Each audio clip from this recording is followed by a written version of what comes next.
Assalamualaikum warahmatullahi wabarakatuh. Perkenalkan, nama saya Fauzan Azli dari kelas 5 SKA 1. Kali ini saya akan menjawab atau menguraikan semua soal ujian akhir semester dari mata kuliah metodologi penelitian dengan dosen penguji yaitu Pak Muhammad Syaifuddin Skom Mkom.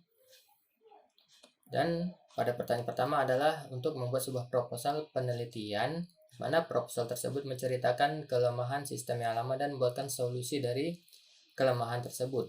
Lalu buatlah flow dari sistem yang ada dan sistem yang akan dibuat. Lalu pertanyaan kedua ada yaitu sebutkan langkah-langkah atau metode dalam pengumpulan data dan berikan contohnya. Pertanyaan ketiga, jelaskan langkah-langkah bagan di metode penelitian waterfall setiap tahapannya dan berikan contohnya. Lalu jawabannya, inilah merupakan jawabannya. Jawaban pertama yaitu proposal penelitian.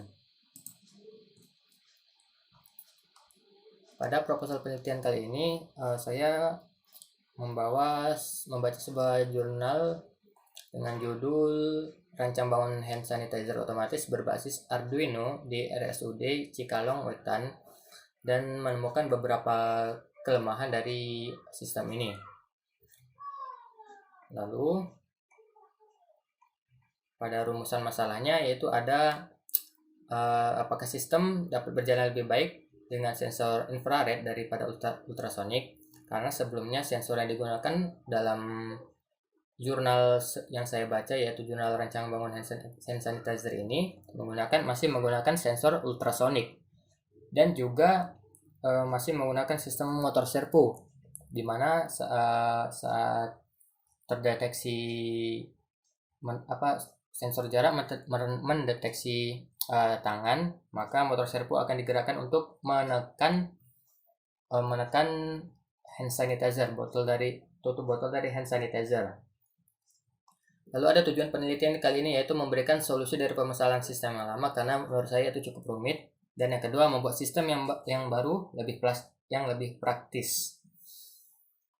Lalu ada manfaat penelitian dari kali ini adalah hasilnya bermanfaat bagi masyarakat banyak untuk selalu menjaga kebersihan, juga untuk saya yaitu mengetahui seberapa tertariknya masyarakat terhadap sistem yang dibuat ini. Lalu urgensi penelitian yaitu bertujuan untuk mencari kelemahan dari sistem yang dibuat sebelumnya dan mencari solusi untuk memperbaiki masalah tersebut. Masuk ke tinjauan pusaka di bab kedua yaitu ada penelitian terdahulu yaitu oleh Jose Rizky Maharani dan teman-teman dengan program studi teknik informatika Politeknik Rizky Ganesha. Dan ada pun landasan teorinya itu ada hand sanitizer, cairan gel yang digunakan untuk membersihkan tangan atau menjaga dari bakteri atau virus. Lalu ada sensor infrared, di mana sebelumnya menggunakan sensor ultrasonik, dan juga ada water pump ini yang digunakan untuk menyedot cairan dari hand sanitizer. Jadi tidak perlu menekan lagi menggunakan motor servo. Lalu bab ketiga, metode penelitian deskriptif yang digunakan pada proposal ini. Lalu ada populasi dan sampelnya dari jurnal sebelumnya itu ada RSUD Cikalong Wetan, dan pengambil sampelnya adalah teknik purposive sampling. Instrumen penelitiannya berdesain deskriptif, dilakukan dengan cara pendekatan kualitatif. Maka instrumen yang digunakan adalah pedoman observasi dan dokumentasi. Teknik pengolahan datanya adalah dengan menggunakan teknik purposive sampling dan mengumpulkan data berdasarkan penelitian dan jurnal yang dibaca sebelumnya. Teknik analisa data menggunakan teknik deskriptif. Lalu yang selanjutnya ada perancangan sistem. Dan dari flowchart, yaitu ini merupakan flowchart dari rancangan sebelumnya atau sistem sebelumnya. Yaitu dimulai dari start dan ada dekatkan tangan ke sensor. Lalu Arduino R3 maksudnya mungkin kalau udah terdeteksi, jika ya maka menyala, motor servo akan menyala dan cairan akan keluar, kalau tidak maka akan mengulang. Nah, di sini saya membuat sistem flowchart yang baru yang lebih sistematis.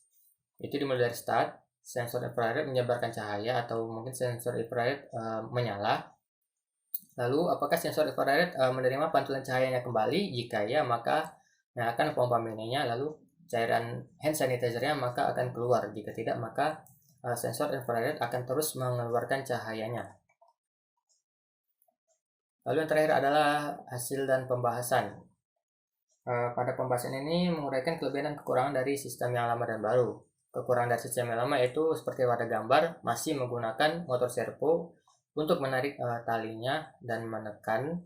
Lalu juga mungkin lebih ribet untuk mengisi ulang dari hand sanitizer ini, harus membongkar terlebih dahulu lalu memasangnya kembali.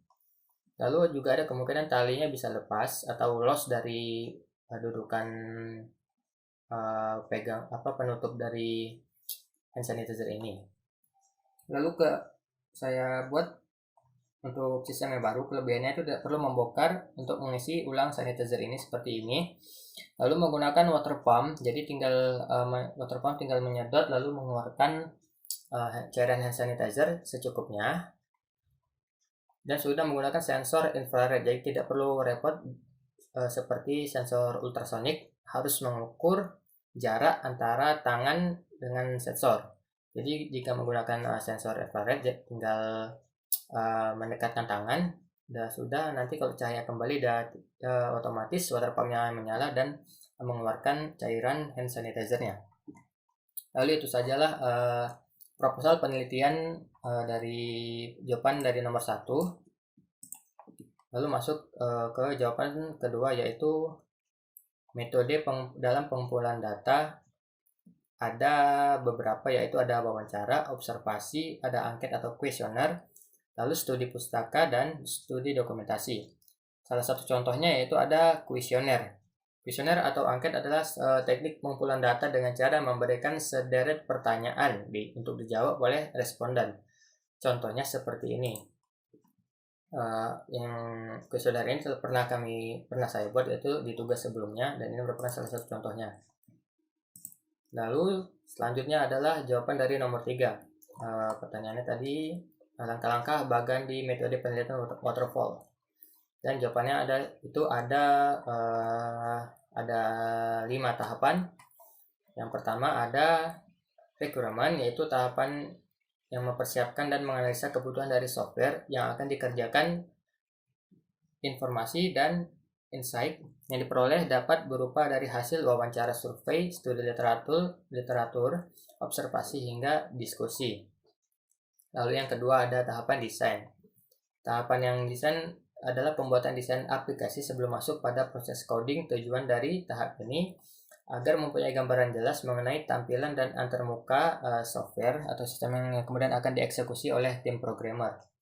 Lalu ada tahapan implementasi.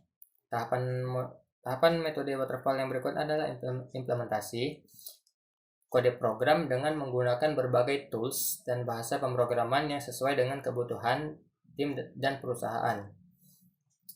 Lalu yang keempat ada integration dan testing. Tahapan yang keempat yaitu masuk dalam proses integrasi dan pengujian sistem. Pada tahap ini akan dilakukan penggabungan modul yang sudah dibuat pada tahap sebelumnya. Bertujuan untuk mengetahui apakah perangkat lunak sudah sesuai dengan desain dan fungsionalitas dari aplikasi, apakah berjalan dengan baik atau tidak. Lalu yang terakhir ada operation and maintenance. Tahapan metode waterfall trial ini adalah pengoperasian dan perbaikan dari aplikasi.